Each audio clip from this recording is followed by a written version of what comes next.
Well, good evening, late afternoon to everybody here. Thank you so much for coming to the first public workshop.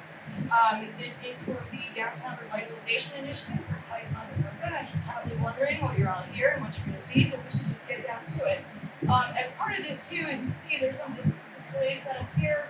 There's some in the other room because we're trying to minimize the bodies because as you can see from this wet dog look, it's a little loamy in here. So thank you all for coming. I'm going to go through a quick PowerPoint and then we do encourage you to visit the stations and I'll explain as we go along. So first is a quick overview of the DRI program and why we're all here. The DRI, the Downtown Revitalization Initiative, was launched in 2016, helping to revitalize and transform downtowns. They're assigned to the 10 different regions of the state. And the idea here is to really create a high quality of life, transformative series of projects that lead to redevelopment, business growth, job creation, and economic and housing diversity. This is round 6, so congratulations, Ticonderoga. 10 communities were awarded, and $10 million comes right here in the town of Ticonderoga. What we're all working towards, we're kind of early in the process right now, is a strategic investment plan that hinges on this open call for projects. So these are the various projects that people will be submitting to get the reimbursement funding as part of this grant. It's really come to help transform, create a slate of projects that's transformative and competitive. There's a series of goals, some of which are local, which we started the drafting process here, so we invite you to come and visit that station, as well as some, if you've read any of the material on the website, that the state has required. So we're working with a whole series of criteria that need to be met. So what is DRI and New York Forward? New York Forwards for more smaller rural hamlet type communities. What are these all working towards? And quite frankly, it's creating a sense of place within the downtown.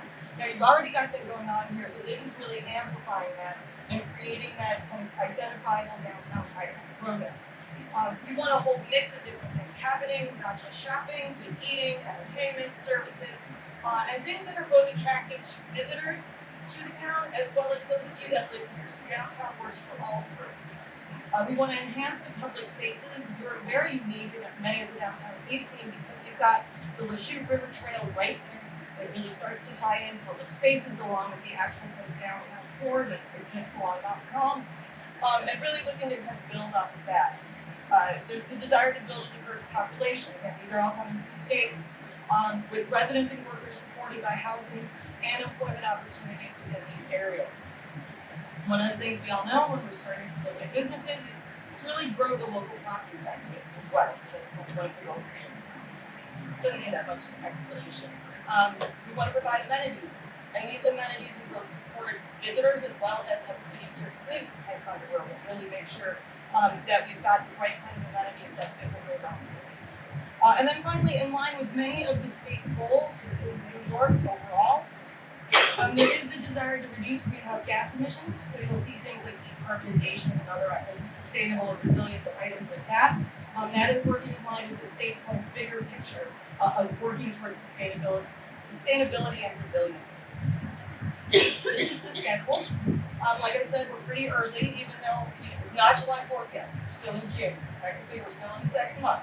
We can't take away our last 3 days of the month yet for those of us who are working until the weekends. So what we've done here, we've met with the LPC, the local planning committee. We've had one meeting back in May, and then we did another virtually to discuss some of the kind of initial ideas for this project. And then we opened up the open call for projects, which is again, these forms basically submitting ideas that would go forward to revitalizing the downtown. Throughout this process, there'll be another couple of public workshops.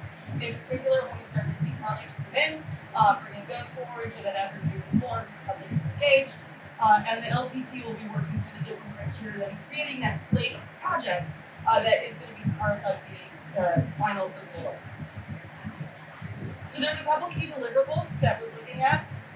The public engagement plan, which this is one of the biggest parts of it that we're having tonight, is the public workshop. We're working on a downtown profile and assessment. That's really some of what you see here already, things like the goals and the strengths, weaknesses, opportunities, threats analysis, or the SWOT analysis. I'll explain all that in a minute. And then the project forms. And so as all of these things start to come together at the end, you create a strategic investment plan, which would then go forward to the state, and then they would select the projects from that that would be funded. The DRI process is unique. It's one of the more unique ones that we've seen in our experience. It's really meant to be inclusive and value the perspectives of everybody involved, with the public and those of you on the LPC. It's uniquely flexible because it can fund things that other programs and grants can't. So the idea is it encourages creative thinking about projects, it creates project synergy, and that's really what we're looking for to get to that transformative and catalytic slate of projects at the end. So it's a really unique program in that regard. You're probably asking what kind of projects can you submit? Well, new development and redevelopment or rehabilitation of existing buildings in the downtown area. You probably saw that boundary, that's the area we're talking about. Public improvement projects, which would be things like streetscapes. There is a small project fund, which is something that's sponsored either by the town or by a nonprofit, and they create parameters about small things that they can fund within that small project fund. It can be everything from facade enhancements to things like public art, and that one's capped at $600,000. So it's kind of like a two-stage thing. Somebody puts forward that they would like to run this type of program. If that is accepted and that comes slate of projects and funded, then they would, and then others would come in and apply to use that. And then branding and marketing are also eligible for these types of activities. So you probably saw this outside when you were signing up. This is the DRI boundary. This is what was in the initial application for Ticonderoga. It's been carried over here with the local planning committee. So you can see it goes basically from Moses Circle, kind of right into almost where we are. We'll kind of squirts right by where we're sitting today, including parts of the park there. So this is where the projects that will be part of this open call for projects need to be located. They need to be within this boundary. Oh, thank you. We're also working to create a community vision, goals, and revitalization strategies. This is a lot of what you see around the room, and I'll explain these in a minute, but really all of the projects that come through and the evaluation criteria that the LPC will be using really need to be related to the goals and strategies that we come up with. And we really want your input tonight on those so that we can continue to refine them with the LPC. So as you know, there's a vision, from that come goals, and then the strategies emerge from that, and then we evaluate the projects against these three items. So the first was the vision. So there was a vision statement that was located within Ticonderoga's application, and now as this one was granted, what we're doing now is kind of just really tailoring this down to really focus on the downtown area within that DRI boundary. And so essentially what we're doing is just taking what we had in the initial application and then just really focusing it and targeting it to that area along Mount Hall where we were looking. If you go in the other room, which might be cooler, there is the vision on a board that you can read this. I'll read this out loud in a second. But there's also a way for you to participate and give your opinions on that. You'll see Post-its and pens. We encourage you to just write on the sheet if you'd like. So really go ahead and just give us your opinions on how this vision statement speaks to you as residents of Ticonderoga. It might not be that clear or hard to read, so I'll just read through it. Downtown Ticonderoga will be a vibrant regional business and cultural hub that looks to the future while recognizing its identity as the heart of an historic community. Downtown is a year-round hub of activity in the community, blending a variety of charming specialty shops and restaurants, a mix of heritage tourism and pop culture venues, arts and entertainment attractions, and contemporary services, with the natural beauty and recreational opportunities of the Lachute Riverfront and other public open spaces. Downtown Ticonderoga offers a truly unique experience for visitors to the Adirondack and Champlain Valley region and enhances the quality of life for residents. So again, we invite people. Again, this is the vision statement for this area. You can see the boundary map in the hallway, but this is really, we want your opinions on that. And in the other room, there's an activity station there to provide your input on that as well. So the next was a SWOT analysis, and the name sounds kind of pretty ominous. It really isn't. It's something everybody does when they start looking at a downtown, or they start looking at other planning efforts, like what are the strengths, what are the weaknesses, what are the opportunities, and what are the threats. And the idea here is really, parents probably told you growing up, you've got to know your strengths and your weaknesses. You should also never say your weakness is you're a perfectionist. It's a terrible idea. But what we want to do is really kind of point out what's going on here and really use these to build the goals and to build the strategies. So what are the strengths? You guys probably, this is probably just intuitive. There's a history here. There's a cultural heritage. That is huge. And that is something that really is like a key strength of the area. There's the natural beauty and the environmental assets. In addition, you're downtown, please feel the sheer riverfront trails, so that's part of it. But you're also framed by the mountains. So it's kind of like creating a picture frame around the downtown. So there's really that asset there as well. Civic pride, there's a lot of events that happen here. You know, a lot of people take significant pride in everything that's going on in downtown. That's something just to continue to build off of. There's unique businesses throughout the downtown. That's something that's a key asset as well. It is walkable. The last time we were here, we walked end to end. It wasn't bad. Bill, one of the consultants, had fasciitis, and he did it. So it's very walkable downtown, even if it's and you have connections, the airport, the ferry, and the train. So there's ways to kind of connect into Ticonderoga. So what you see is these start to kind of build off each other, because then we take a look at the weaknesses. What could work as a disadvantage? Limited economic diversity, we're kind of looking at a lot of retail, and how is retail changing, what other services that we have here. And so we've got stuff, like I said, we need businesses, but what others are needed to fulfill the needs that you have as a resident for your downtown. We heard this phrase a lot when we got here the first time. It's an early town. You roll up the sidewalks around 6 o'clock. We want to make sure that, you know, downtown becomes much more vibrant, and it could be, and it's kind of seen as a weakness, but not something that can't be resolved and fixed. The limited cultural offerings, and what we mean by that is the arts and culture that we know we want to build into here. There's the history. Let's get some of that going and have it in a much stronger way.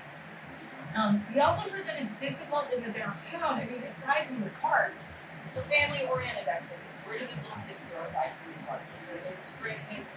Is there ways to bring older kids into the downtown and stuff that they would like to do? One of the other things we heard a lot of, lack of accommodations.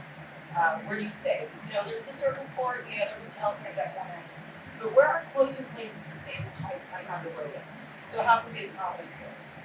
And then as we talked about the connections, you know, we have the airport, the ferry, the train. What we call it here the last couple miles. How do I get from those to here? So you use the car to get from the ferry, the train, to the airport. And so what we want to do is bridge that. That's where we see the weakness, is that last couple miles to get here. So the opportunities, and like I said, you're going to see these kind of build off each other each time you go. What can you use to leverage your advantage? Well, tourism is clearly something. The history, the culture that's here, the proximity to the port. I mean, there's a lot of things that can happen here that can grow Ticonderoga. You'll hear me say it again, the expansion of lodging opportunities. Let's get some hotel rooms in here. Let's get people coming and staying. That'll keep people on the streets at night. You should see what we do at night when we go on visits. So, you know, really, you want us out with that.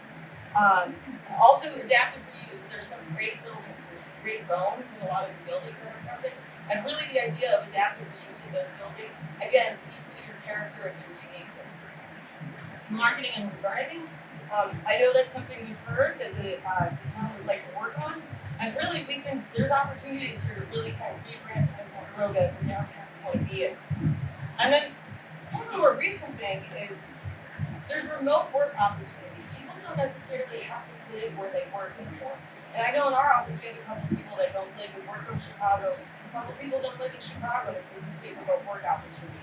So there's a way to attract people to come and stay in Ticonderoga because they don't have to drive to work every day. So finally, the threats. Probably the most ominous of the ominous in the SWOT analysis. What forces could pose a challenge?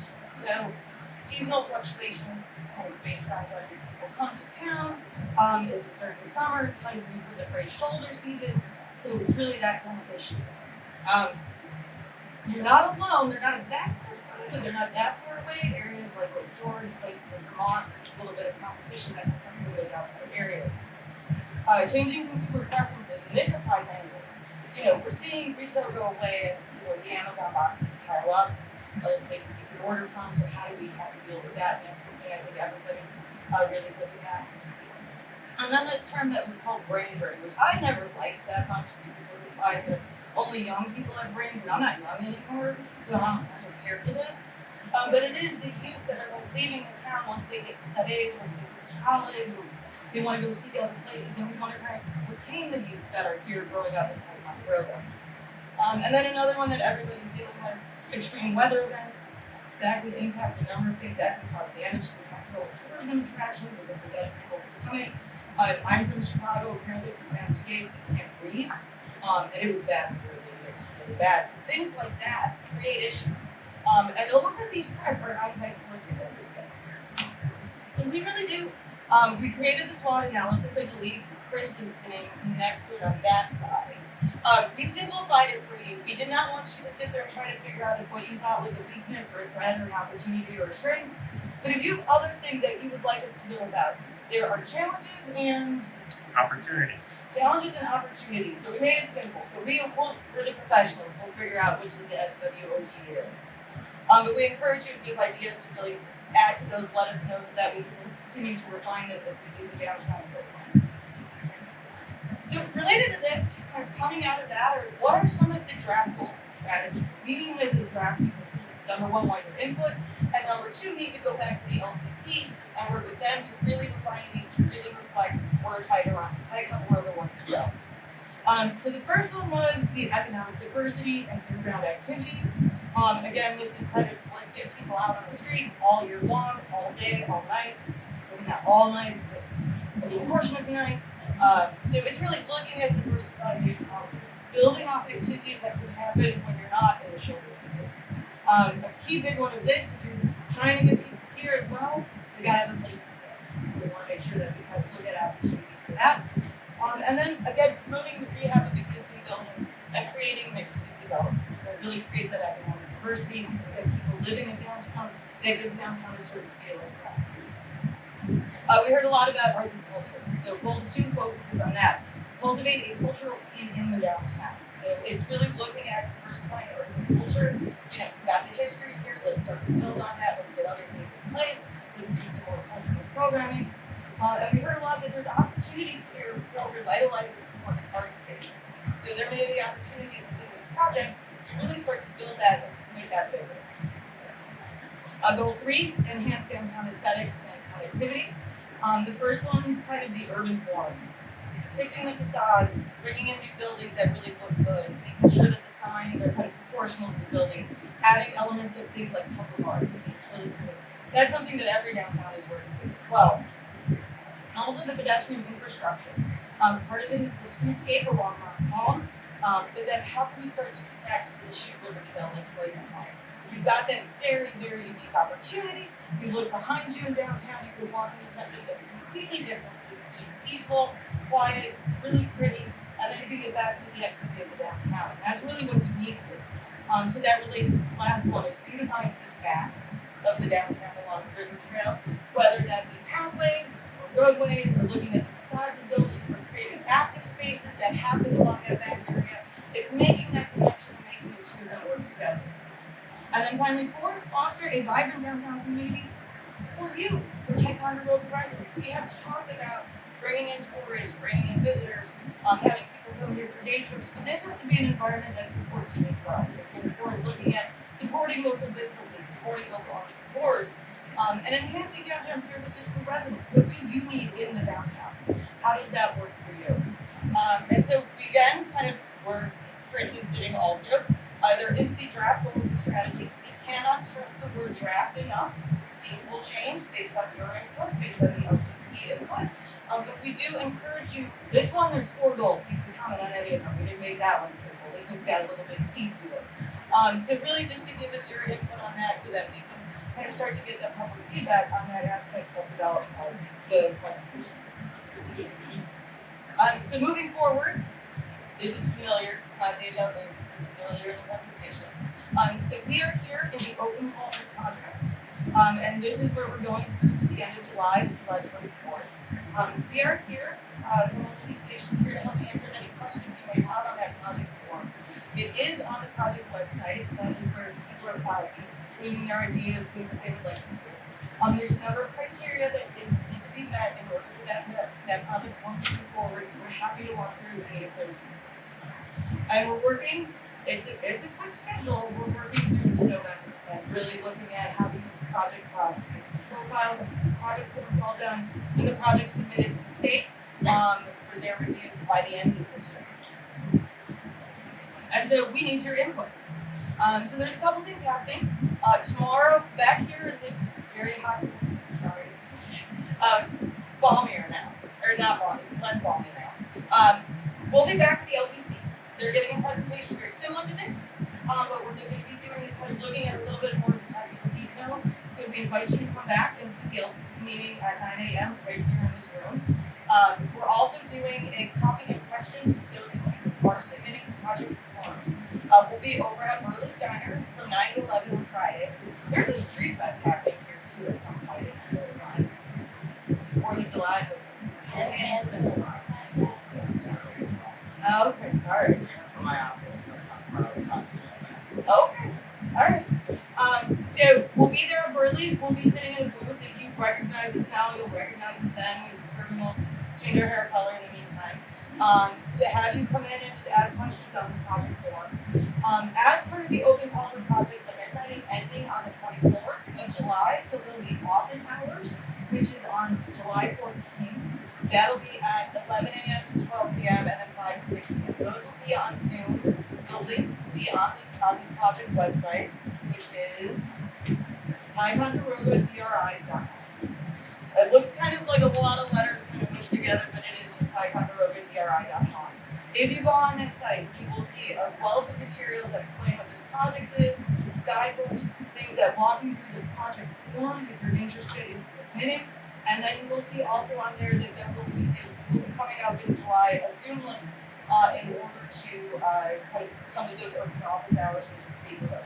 You can drop in at any point. There's no appointments necessary. We're just going to be sitting on Zoom for that hour. You can just pop right in and ask any questions. And so with that, we do invite you to walk around and talk to the consultant. Well, most of us have a sticker on. We have the station here for projects. Chris over there is sitting by the SWOT analysis. Again, I hope it's made less ominous now. And the draft goals and strategies. In a second room that's kind of right down the hall, we've got the vision statement, if you have any comments on that, and a couple of slides that just help us get some input on what you'd like about downtown. You know, what do you love, what do you want to see? It's really just meant to kind of get some ideas going, start generating some ideas here from this meeting. So we plan, if more people pour in, we're going to do the presentation again at 5:30. But if that's all still you, I mean, if you really want me to do it, I'll do it. But if that was the plan, if another kind of filtered in, we would do it again. We're just going to wait and see who's here. I'll do it for one person or 200 people. I'm happy to do this as many times as you do. So thank you very much. And we encourage you to just start exploring the different stations. If anyone wants something to drink, there's iced tea, lemonade, and water at the end of the hall.